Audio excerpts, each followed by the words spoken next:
Good evening, good afternoon, good morning to each and everyone watching this video. I Divyansh Pandey welcome you in the series of how to find the square root of any given number. Direct हम questions पे आएंगे, इस पे ज्यादा और चर्चा करेंगे नहीं। आपको पता ही होगा, टॉपिक थंबनेल में भी दिख गया होगा, और अगर आप इस वीडियो तक आए हो तो आपको इसके पीछे का करेक्ट रूट भी मालूम होगा कि क्यों हमें ये टॉपिक सीखना जरूरी है। स्क्वायर रूट निकालना ना केवल हमें square and square roots class 8 के चैप्टर में ही काम आता है, बल्कि 9th 10th 11th 12th और उसके आगे भी बहुत सारी जगह पे क्वेश्चंस के बीच में हमें गिवन नंबर का, कोई भी नंबर का स्क्वायर रूट निकालने को आ सकता है। अब देखिए, हम उस मेथड के बारे में बात करेंगे इस वीडियो में जो कि स्क्वायर रूट को फाइंड करने में सबसे आसान साबित होती है। वैसे तो बहुत सारी मेथड्स होती है स्क्वायर रूट को फाइंड करने की, जैसे कि प्राइम फैक्टराइजेशन, सक्सेसिव सब्ट्रैक्शन, और उसके बाद लास्ट होती है हमारी लॉन्ग डिवीजन मेथड, जिसमें से कि सबसे बेस्ट मेथड यही होती है। तो हम डायरेक्ट इसी पे चर्चा करेंगे कि कैसे अगर कोई भी नंबर आता है तो उसका स्क्वायर रूट हमें फाइंड करना है। लेटस से आपको एक रैंडम नंबर आता है किसी क्वेश्चन में 4096, और इसका हमें स्क्वायर रूट फाइंड करना है। अच्छा, स्क्वायर रूट फाइंड करने से पहले जरा इसका पहला वर्ड देख लीजिए, क्या है? स्क्वायर। आपको नंबर्स के स्क्वायर मालूम होने चाहिए। सबसे बेसिक कंडीशन है 10 तक के स्क्वायर्स मालूम होना, और उसके बाद अगर उससे ऊपर वाली कंडीशन की बात करें तो 15 या 20 तक के स्क्वायर्स कम से कम याद होने ही चाहिए, वरना चीजें कठिन हो जाएंगी। तो अगर इस नंबर का हमें स्क्वायर रूट फाइंड करना है तो जरा देखिएगा कि स्टेप्स क्या होंगे। सबसे पहली चीज की जो जरूरत होगी वो होगी एक इस काइंड के फॉर्मेट, एक इन्वर्टेड एल, उल्टा एल बना लेना है, वो उसका फॉर्मेट होता है। यहाँ बाजू में अगर हम स्टेप्स लिखें तो जरा ध्यान दीजिएगा। पहला स्टेप होगा कि कैसे हमें वो फॉर्मेट बनाना है, उस फॉर्मेट को बना के और उसके अंदर जो हमारा नंबर है वो लिख लेना है 4096। ये तो बहुत ही ईजी था कि फॉर्मेट में अपना नंबर लिख लिया जो भी है स्क्वायर रूट फाइंड करना है जिसका। इसके बाद जो सेकंड स्टेप होगा वो मैं लिख देता हूं यहाँ पे, नंबर्स के पेयर बनाने होते हैं, वो भी एंड से। तो सेकंड स्टेप अगर अभी हम आपको समझाने के लिए कहते हैं कि पेयरिंग फ्रॉम एंड, ये याद रखने होंगे स्टेप्स। तो एंड से यानी कि इस जगह से नंबर के पेयर बनाने हैं। ये देखिए और ये देखिए, दो पेयर बन गए नंबर के। इसके बाद अगर हम और आगे डिस्कस करें तो थर्ड स्टेप क्या होगा, अब हमें एक ऐसा नंबर सोचना है जिसका स्क्वायर या तो 40 हो और या तो 40 से कम हो। तो आपको दिमाग चला के ये पता लगाना है पहले तो क्या कि 40 एक परफेक्ट स्क्वायर है, तो 40 एक परफेक्ट स्क्वायर होता नहीं है। तो 40 से पहले ऐसा कौन सा परफेक्ट स्क्वायर नंबर है जो कि एग्जिस्ट करता है, वो लिखना होगा आपको, जो कि होता है 6। इस जगह लिखते हैं 6 स्क्वायर हो जाएगा 36, 7 स्क्वायर हो जाएगा 49 और 8 स्क्वायर हो जाएगा 64। ये सब अच्छा आपको आना चाहिए, ये मत सोचना कि मैं लिख रहा हूं तो आपको समझा रहा हूं, ये आपको मालूम होना चाहिए। इसके बाद यहाँ एक ऐसा नंबर रखना है जिसका स्क्वायर या तो 40 हो या तो उससे कम हो। तो उधर दिख रहा है 6 का स्क्वायर 36 ही है, जो कि 40 से कम है। 40 एक परफेक्ट स्क्वायर होता नहीं है, तो इसलिए हमने बोला है कि यहाँ पे वो वैल्यू रखनी है जो कि परफेक्ट स्क्वायर हो। तो इस जगह रखना है हमें, यानी कि 6 का स्क्वायर 36। अब यहाँ पे मैंने दो जगह 6 क्यों लिखा है, क्योंकि 6 एक ऐसा नंबर है जिसको उससे मल्टीप्लाई करने पे 36 आता है। अब ये जो 6 इन दो जगह पे आया है, ये तो डिवीजन में भी आता है, दो जगह है ना, 6 जिससे डिवाइड करते हैं वो और जितने टाइम डिवाइड करते हैं वो, तो ये तो वही चीज है। बस लॉन्ग डिवीजन वाली प्रोसेस में स्क्वायर रूट फाइंड करने की एक एक्स्ट्रा जगह और आता है ये 6, इस यहाँ इस जगह पे जरा देखिएगा, यहाँ जो मैंने लिखा है। अब इस साइड प्लस किया जाता है और इस साइड माइनस किया जाता है। 40 माइनस 36 4 बचेगा, और 6 प्लस 6 12 हो जाएगा। जैसा मैंने बताया, इस साइड प्लस करना है, इस साइड माइनस करना है। अब अगर आपको दिख रहा हो तो यहाँ मैंने एक नंबर के लिखने की जगह छोड़ी है। ऐसा इसलिए किया है क्योंकि यहाँ एक ऐसा नंबर रखना है जिसके बारे में आपको बताऊंगा कैसा नंबर है वो, पर यहाँ पे जो नंबर आएगा वो इन दो प्लेसेस पे और आएगा, यानी कि कुल मिला के जो नंबर इधर आएगा वो 1 2 और 3 प्लेसेस पे आएगा। जैसे कि यहाँ पे 6 देखिए 1 2 और 3 प्लेसेस पे आया था, जैसे ही जो नंबर इधर आएगा वो 1 2 और 3 प्लेसेस पे आएगा। अब यहाँ कौन सा नंबर आएगा उसके लिए पहले तो जो हमारा सब्ट्रैक्शन का आंसर आया है 4, उसके साथ हमें अगले पेयर को नीचे बुला के लिखना होगा, देखना है क्या आ रहा है 496। अब 1 2 के साथ हमें एक ऐसा नंबर पुट करना है जिसको उसी से मल्टीप्लाई करने पे हमें 496 मिल जाए। यानी कि अगर मैं आपको बताऊं तो 1 2 के साथ अगर मैं इधर पे रखूं 3 फॉर एग्जांपल, तो 1 2 3 का मल्टीप्लाई भी 3 से ही करना होगा और चेक करना है क्या आता है। 3 3 9, 3 2 6, 3 1 3, तो 123 इंटू 3 हमें मिला है 369। आप समझ ही गए होगे कि हमें चाहिए 496। जब तक आपको यहाँ नंबर रख के चेक करना है जब तक कि ये नंबर ना मिल जाए या फिर इससे छोटा ना मिल जाए। तो फॉर एग्जांपल 1 2 के साथ हम 4 रखें तो मल्टीप्लाई भी करना होगा 4 से ही। 4 4 जार 16, 4 2 जार 8 प्लस 1 9 और 4 1 जार 4। देखो 4 टाइम्स में हमें वो नंबर मिल गया 496 जो कि चाहिए था। तो यानी कि यहाँ पे रखना होगा 4। आपको पहले ही बता दिया है कि यहाँ पे जो नंबर आएगा वो 3 प्लेसेस पे आएगा, यहाँ यहाँ और यहाँ, और जितने टाइम्स में वो नंबर आ रहा है वो हमें यहाँ पे लिख देना है। कितना आ रहा है वो नंबर 496, तो वो उस जगह लिख देना है। फिर से इस साइड प्लस होता है, इस साइड माइनस होता है, पर जब भी माइनस करने के बाद आंसर 0 हो जाए तो इस साइड का प्रोसेस खुद ब खुद टर्मिनेट हो जाता है, और जो ऊपर नंबर आया होता है वो हमारे गिवन नंबर का स्क्वायर रूट होता है। यानी कि स्क्वायर रूट ऑफ 4096 इज 64। जरा यहाँ ये सिलसिला खत्म नहीं होता है, आपको मैं दिखाता हूँ कि कैसे उस नंबर का स्क्वायर रूट फाइंड करना है जो कि एक परफेक्ट स्क्वायर नहीं है। जैसे कि अभी इस क्वेश्चन में तो ये परफेक्ट स्क्वायर था नंबर, तो इसका आंसर स्पष्ट रूप से आ गया 64। लेकिन कुछ ऐसे नंबर्स भी होते हैं क्वेश्चन में जो कि परफेक्ट स्क्वायर नहीं होते हैं। जैसे कि मैं आपसे पूछूं रूट ऑफ 10, इसकी वैल्यू बताइए क्या होगी, तो इसकी वैल्यू आप नहीं बता सकते डायरेक्ट। जैसे कि रूट ऑफ 9 की बता सकते हैं 3, जैसे कि रूट ऑफ 4 की बता सकते हैं 2। रूट ऑफ 10 की एग्जैक्ट वैल्यू नहीं आएगी, यानी कि 10 परफेक्ट स्क्वायर नहीं है, इसलिए इसकी परफेक्ट वैल्यू नहीं आएगी स्क्वायर रूट में। वैसे ही कुछ ऐसे नंबर्स भी हो सकते हैं कभी कभी क्वेश्चन में जिनकी square root value perfect exist ना करती हो, उस केस में हमें डेसिमल में आंसर बताना होगा। वो भी मैं आपको अब अगले क्वेश्चन में बताता हूँ कैसे। स्क्रीन पे आपको एक और क्वेश्चन दिख रहा होगा, स्क्वायर रूट ऑफ 4197। जरा देखिएगा कि इसे कैसे करना है। सबसे पहला तो स्टेप वही रहेगा कि फॉर्मेट बनाना है। फॉर्मेट के अंदर जो भी हमारा नंबर है उसे लिखना है एंड से, उसके बाद पेयरिंग भी कर देनी है। आई होप यहाँ तक तो आपको समझ में आ गया होगा कि फॉर्मेट बनाया, फॉर्मेट के अंदर नंबर लिखा और उस नंबर की एंड से पेयरिंग कर दी। इसके बाद एक ऐसा नंबर सोचना है जिसका की स्क्वायर या तो 41 हो या तो 41 से कम हो। तो पहले भी हमने देखा था कि 6 स्क्वायर होता है 36, 7 स्क्वायर होता है 49, 8 स्क्वायर होता है 64, जिसमें से कि हमें अगर एक ऐसा स्क्वायर नंबर चाहिए है जो कि 41 या उससे कम है तो वो है 6 का स्क्वायर 36। तो वो 6 हमें इन 3 प्लेसेस पे लिखना होगा, 6 into 6, और जो स्क्वायर आता है वो यहाँ लिखना होगा 36। और एक मैंने एक्स्ट्रा यहाँ बताया था कि 6 को और लिखना है। फिर इस साइड प्लस, इस साइड माइनस, 6 + 6 12 हो जाएगा। एक नंबर की स्पेस छोड़नी है अगर आपको याद हो, वो नंबर यहाँ और यहाँ भी आएगा साथ में। इसके बाद इस साइड माइनस होगा तो 41 - 36 हमारा हो जाएगा कितना, 5। अगला पेयर इसके बाद सीधा सीधा नीचे बुला लेना है 97। इसके बाद 1 2 के साथ एक ऐसा नंबर रखना है इसकी जगह, इस जगह कि उसको अगर हम फाइनली उसी पूरे नंबर से मल्टीप्लाई करें तो हमें 597 या उससे कम मिले। कैसा, यानी कि अगर 1 2 के साथ अगर हम रखते हैं 3 तो मल्टीप्लाई भी करना होगा 3 से। 3 3 9, 3 2 6, 3 1 3, तो 369 आया, हमें चाहिए 597, यानी कि 3 की जगह कुछ और रख के चेक करते हैं। तो 1 2 के साथ फॉर एग्जांपल 4 रखा तो वो पूरे नंबर को मल्टीप्लाई भी 4 से ही करना होगा। तो 4 4 16, 1 कैरी, 4 2 8 + 1 9, 4 1 4, 496। देखिए अभी भी छोटा है, अगर आपको डाउट हो 1 2 के साथ आप 5 रख के देखोगे कहीं यही नंबर ना मिल जाए। तो 1 2 के साथ 5 रखेंगे, वैसे अगर आपको थोड़ा बहुत नॉलेज हो तो 5 5 से 25 होता है, यूनिट प्लेस 5 आएगी, और यहाँ 7 है तो ये तो नहीं मिलने वाला। फिर भी एक बार चेक कर लेते हैं क्या मिलता है। 5 5 से 25, 2 कैरी, 5 2 10 + 2 12, और 5 1 5 + 1 6। देखिए क्या 5 रखने पे ये नंबर 625 हमारे नंबर से ज्यादा हो गया। तो हमें या तो ये नंबर चाहिए होता है या इससे कम नंबर चाहिए होता है, बिल्कुल डिवीजन जैसा ही प्रोसेस है। तो 5 पे ज्यादा हो रहा है तो 4 वाला ही रखना होगा हमें। तो 4 जो यहाँ आएगा वो हमने डिस्कस किया है कि 3 प्लेसेस पे आता है। ये तो आपको समझाने के लिए डैश बना है, बाकी ऐसे कोई डैश लगाए नहीं जाते। तो 4 ये 3 प्लेसेस पे भी हमने लिख दिया, और जो मल्टीप्लिकेशन का आंसर आया है 496 वो इन नंबर्स के नीचे लिख देना है। फिर से सेम प्रोसेस, इस साइड प्लस इस साइड माइनस। अच्छा लगाए तो ये प्लस और माइनस के साइन भी नहीं जाते हैं, वो तो आपको बार बार समझा रहे हैं इसलिए अभी के लिए लगा देते हैं। 597 - 496 तो 101, और यहाँ पे 1 2 8। फिर से एक नंबर की स्पेस छोड़नी है क्योंकि वो नंबर कहाँ है अगर अब आप समझ पा रहे हो थोड़ा थोड़ा तो, कि वो नंबर जो यहाँ आएगा वो आएगा इस जगह और इस जगह, 1 2 एंड 3 प्लेसेस पे। पर बात आती है कि अब तो यहाँ पे हमारे पास आके पेयर ही खत्म हो गए, तो हमें क्या चीज करनी है। Just a minute, let me find the cloth. A few moments later.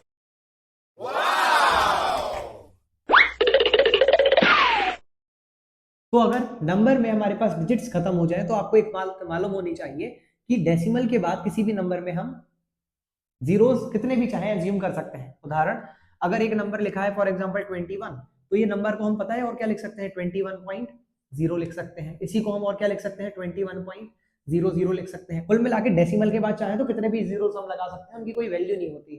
तो वही जो इनफाइनाइट जीरोस एग्जिस्ट करते हैं जिनकी कोई वैल्यू नहीं होती है, हमें उसे पेयर बना लेना है। इसके बाद तो इनफाइनाइट जीरोस है तो क्यों ना एक जीरो का पेयर बना लें। अब यहाँ पे हमारे पास कोई और नंबर नहीं बचा था, इसलिए हम इस जीरो के पेयर को नीचे बुला लेंगे यहाँ। तो ये जीरो का पेयर नीचे आएगा तो हमारे 101 के साथ ऐड होके बन जाएगा 10100। अब क्योंकि हमने डेसिमल के बाद वाला एक पेयर नीचे बुलाया है, इसीलिए सबसे पहले तो हमारे डिजायर्ड नंबर के बाद इस जगह एक पॉइंट आएगा, क्योंकि यहाँ पे भी एक पॉइंट आ गया था तो ऊपर भी हमने उसके हिस्से का पॉइंट लगा दिया। अब हमें 1 2 8 के साथ एक ऐसा नंबर रखना है जिसका उसी से मल्टीप्लाई करें तो 10100 के करीब का नंबर है। फॉर एग्जाम्पल 1 2 8 को इसे कहते हैं रैंडम है। तो 1 2 8 के साथ हम रख के देखें फॉर एग्जाम्पल अभी के लिए 5, मल्टीप्लाई भी करना होगा 5 से। देखिए 1 2 8 के साथ 5 रखना है, मल्टीप्लाई भी 5 से करके चेक करना होगा। 5 5 से 25, 2 कैरी, 5 8 से 40 + 2 42, 4 कैरी, 5 2 से 10 + 4 14, 1 कैरी, 5 1 से 5 + 1 6, 6425 आया है। ये नंबर है 10,100, ये आया है 6,000 के करीब का, तो ये तो बहुत छोटा है। 5 के बाद अब कम से कम 7 8 से चेक करो, तो 1 2 8 के साथ ही रखना। अच्छा जो नंबर देखिए 1 2 8 के साथ, अब हम 1 2 8 के साथ फॉर एग्जांपल 7 रखें, तो मल्टीप्लाई भी करना होगा 7 से। 7 से मल्टीप्लाई करके देखते हैं, 7 7 जा 49, 4 कैरी, 7 8 जा 56 और 4 60, 7 2 जा 14 और 6 20, 2 कैरी, 7 1 जा 7 और 2 9, ये आया है 9009, थोड़ा करीब आया है। अगर थोड़ा और डाउट है एक बार 8 से मल्टीप्लाई करके देख लो भाई, 1 2 8 के साथ ही रखना होगा वो नंबर। फिर से देखिए हर बार 1 2 8 के साथ जो भी नंबर रखना है उसी से मल्टीप्लाई, 1 2 8 के साथ जो नंबर रखा उसी से मल्टीप्लाई, 1 2 8 के बाद अगर 8 रखा है तो उसी 8 से मल्टीप्लाई, 8 8 जा 64, 6 कैरी, 8 8 जा 64 और 6 77 कैरी, 8 2 जा 6 और 8 2 जा 16 और 7 23, 2 कैरी, 8 1 जा 8 और 2 10, 10,304 हमारा नंबर था 10,100, ये है 10,304, ज्यादा हो गया, यानी कि 8 टाइम्स वाला तो नहीं लिख सकते, रखना होगा 7 टाइम्स वाला। तो वो 7 हमने पहले ही डिस्कस कर लिया है कि 3 प्लेसेस पे आता है, इधर इधर और एक जगह इधर ऊपर, और जो आया है उसका प्रोडक्ट यानी कि 9009 वो इस नंबर के नीचे लिख देना है 9009। फिर से इस साइड प्लस कर देते हैं, ये प्लस माइनस हटा देते हैं, आपको समझाने के लिए इधर लगा देते हैं। तो 7 में 7 जोड़ा 14, 1 कैरी, 8 में 1 जोड़ा 9 2 1, इधर आया 1294 और उधर माइनस करना है, 10 में से 9 गया 1, आपको माइनस ही वाला शायद समझ में ना आए, 10 में से 9 गया 1, यहाँ 0 था, 0 ने भी 1 से कैरी लिया होगा तो 1 के पास 0 बचा होगा, यहाँ हो गया होगा 10, 10 ने 1 इसको कैरी दे दिया तो यहाँ बचा होगा 9, तो 9 में से 0 जाएंगे 9 आएगा, 0 में से 0 जाएंगे 0 आएगा, और 10 में से 9 जाएंगे तो 1 आएगा, 1091 बचा। पर याद रखिएगा कि ये सारी चीजें करने की नहीं होती हैं, आपको बननी चाहिए, माइनस है ये तो बेसिक सा। अब 1294 आया है, अच्छा यहाँ पे हमने इस बार नंबर की जगह नहीं छोड़ी, तो जरा देखिए इसको थोड़ा पीछे लिख लेते हैं, 1294 को एक नंबर की जगह बनानी है, 1294 के साथ अब एक ऐसा नंबर रखना है, या तो ये नंबर है और या तो इससे छोटा है। फिर से देखिए 1294 तो खुद इससे बड़ा है, तो इसके साथ हम कैसे एक नंबर रख सकते हैं कि इससे बराबर या इससे छोटा नंबर आ जाए। तो हमने डिस्कस किया था कि जीरो के इनफाइनाइट पेयर्स होते हैं, एक और पेयर मान लेना है, अब इस जीरो के पेयर को नीचे बुला लेना है। ये इसलिए कर रहे हैं हम क्योंकि जो नंबर परफेक्ट स्क्वायर नहीं होगा उसकी वैल्यू डेसिमल में आएगी हमेशा, तो हमें डेसिमल के 2 प्लेसेस बाद तक निकालनी होगी। तो डेसिमल के 2 प्लेसेस बाद तक निकालने के लिए आपको एटलीस्ट 2 पेयर्स जीरोस के अज्यूम करके नीचे बुलाने होंगे। इस वीडियो को दोबारा देखना, अगर कहीं पे भी समस्या हो समझने में, इसको अगर पहली बार दूसरी बार समझ रहे हो तो परेशानी जाएगी, कोई बड़ी बात नहीं है, पर 2-3 क्वेश्चंस को बार बार समझने के बाद और जो प्रैक्टिस क्वेश्चन अभी हम देंगे उसको करने के बाद ये चीजें फिर धीरे धीरे नॉर्मल हो जाएंगी। वैसे भी हम क्वेश्चन के साथ हर बार डिस्कस करते हैं कि इसका स्क्वायर रूट क्या होगा, है ना। तो अब अगर हमने अगला जीरो के पेयर नीचे बुलाया है तो 1294 के साथ एक ऐसा नंबर रखना है जिसका प्रोडक्ट या तो ये दे दे या तो इससे छोटा नंबर दे। तो ये रफ वर्क अगर हम रफ कर लें और इसके बाद इसी जगह को यूटिलाइज करें तो 1294 के साथ फॉर एग्जांपल अभी के लिए हमने रखा है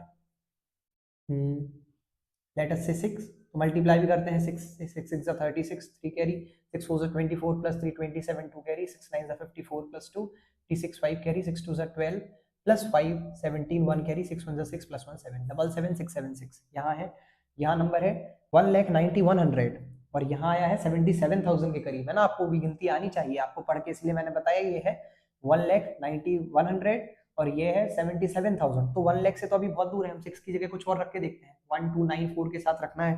देखिए तो हम 8 रख के देख लेते हैं इस जगह, तो मल्टीप्लाई भी 8 से ही करना होगा, 8 8 जा 64, 6 कैरी, 8 4 जा 32 और 6 38, 3 कैरी, 8 9 जा 72 और 3 75, 7 कैरी, और 8 2 जा 16 और 7 16 और 7 हमारा 23, 2 कैरी, 8 1 जा 8 और 2 10, 103584 103584 लगभग इसके करीब आए हैं। ठीक है, अब 9 से मल्टीप्लाई करके एक बार चेक कर लेते हैं कि कहीं हमें यही नंबर ना मिल जाए 109100। तो 1294 के साथ अब हम रखें अगर 9, तो मल्टीप्लाई भी करना होगा 9 से, 9 9 जार 81, 8 कैरी, 9 4 जार 36 और 8 44, 4 कैरी, 9 9 जार 81 और 4 85, 8 carry, 9 2 jar 18, 18 and 8 26, 2 carry, 9 1 jar 9 और 2 11, 1165, तो दिख नहीं रहा होगा तो 116541, 116541 क्या इस नंबर से ज्यादा हो गया है 1091 वाले से, यानी कि हमें 9 वाला पार्ट यूज नहीं करना है, उसकी जगह यूज करना है 8 टाइम्स वाला पार्ट। तो अब अगर हम इस जगह 8 रखें तो 8 हमने देख लिया है इन 3 प्लेसेस पे आएगा। अब डेसिमल के अच्छा हमें 2 प्लेसेस बाद तक वैल्यू मिल गई है, तो हमें आगे कंटिन्यू नहीं भी करना है तो हम छोड़ सकते हैं, पर फिर भी इस पार्ट को कंप्लीट कर लेते हैं। 12948 इंटू 8, 3 जगह हमने 8 लिख दिया है, और जो उसका प्रोडक्ट आया था क्या आया था 8 टाइम्स में 103584, 103584 इसे माइनस, इसे प्लस, 10 में से 4 जाएंगे 6, 9 में से 8 जाएगा 1, 10 में से 5 जाएंगे 5, 8 में से 3 जाएगा 5 और खत्म हो जाएगा बाकी सारा यहाँ तो। और फिर यहाँ बचेगा 1 2 9 5 6। अब इसके आगे हमें और कंटिन्यू नहीं करना है, चाहे तो 0 का एक और पेयर नीचे बुला सकते हैं भैया और फिर से इस प्रोसेस को कंटिन्यू कर सकते हैं। लेकिन अब आप देख रहे हैं कितना और लेंदी होता जाएगा ये। ऐसा इसलिए हो रहा है क्योंकि ये नंबर एक परफेक्ट स्क्वायर नहीं था, कोई और बड़ी बात नहीं है। ये नंबर एक परफेक्ट स्क्वायर नहीं था जिस वजह से इसका पार्ट इतना लेंदी जा रहा है। पर हमें डेसिमल के बस 2 प्लेसेस बाद तक की वैल्यू कैलकुलेट करनी होगी। अगर आपको ये क्वेश्चन समझ में आ गया है तो बहुत अच्छी बात है, और अगर समझ नहीं आया है तो उसको दोबारा देखिए, इसको दोबारा समझिए, और जो भी डाउट हो तो पर्सनल विंडो पे या फिर कमेंट में पोस्ट करके अपना डाउट को रख सकते हैं आप। बाकी इसके बाद एक और सिंपल सा क्वेश्चन देखते हैं, उसको जरूर देखिएगा, उससे चीजें सबसे ज्यादा क्लियर होंगी। और उसके बाद जो प्रैक्टिस क्वेश्चन देंगे बस उन्हें लगा लीजिएगा। इसके बाद जो भी डाउट हो तो पोस्ट कीजिएगा, मोर देन सफिशिएंट हो जाएगा इस टॉपिक के लिए ये वाला पार्ट। अच्छा, एक चीज और, हमने जितने भी नंबर के स्क्वायर रूट्स फाइंड किए हैं उन सभी में इवन नंबर ऑफ डिजिट्स थे, यानी कि पेयरिंग पूरी पूरी हो रही थी। अगर कोई ऐसा क्वेश्चन आ जाए जिसमें कि पेयर ना बन पाए, कोई एक नंबर अकेला छूट जाए, तब क्या होगा? यानी कि आपको एग्जांपल के तौर पे बताऊं, फॉर एग्जांपल आपको आ जाए स्क्वायर रूट फाइंड करने 441 का, अब इसकी तो पेयरिंग नहीं बन पाएगी। वैसे ही नंबर भी तो छोटा हो जाएगा, आप ये भी तो दिमाग लगाइए, लोगों को याद होता है इसका स्क्वायर रूट, आपको अगर नहीं है तो ध्यान से देखिए। इस फॉर्मेट के अंदर नंबर लिखना है 441। अब पेयर इस 41 का तो बन जाएगा पर इस 4 का तो पेयर नहीं बन पाएगा, तो 4 अकेला बच जाएगा और सेम प्रोसेस अब चालू हो जाएगा जो हमने पढ़ा था। एक ऐसा नंबर सोचना है इसका स्क्वायर या तो 4 हो या तो उससे कम, क्योंकि आखिरी वाला यहां से शुरू करते हैं ना, सबसे लेफ्ट से, लेफ्ट में अकेला बचा है 4, तो हमें एक ऐसा नंबर ढूंढना है जिसका स्क्वायर या तो 4 हो या तो उससे कम हो। तो 4 एक परफेक्ट स्क्वायर है जो कि 2 का स्क्वायर होता है, तो यहाँ पे जो 2 है वो 3 प्लेसेस पे आएगा और जो स्क्वायर है वो यहाँ आ जाएगा। अब इस साइड प्लस, इस साइड माइनस, 4 माइनस 4 0, 2 प्लस 2 4, एक नंबर की स्पेस छोड़ी क्योंकि जो नंबर यहाँ आएगा वो यहाँ और यहाँ भी आएगा। अगला पेयर नीचे बुलाया 41। अब 4 के साथ ऐसा क्या रखें कि उसका उसी से मल्टीप्लाई करें तो 41 आ जाए। ऑब्वियसली 4 के साथ 1 रख के 1 से ही मल्टीप्लाई करना होगा तो 41 आ जाएगा, यानी कि ये 1 आएगा इस जगह और यहाँ आ जाएगा 0, तो टर्मिनेट हो चुका है यहाँ इस जगह 41। अब इस साइड प्लस, इस साइड माइनस, 41 माइनस 41 0, तो यहाँ का प्रोसेस ऑलरेडी टर्मिनेट, यानी कि रूट ऑफ 441 होगा हमारा 21। इस काइंड से हमें क्वेश्चंस को कर लेना है जिनके पेयर ना बन रहे हो। यहाँ पे कुछ ऐसे 1-2 क्वेश्चन है, इस वजह से मैंने आपको वाला पार्ट भी बता दिया।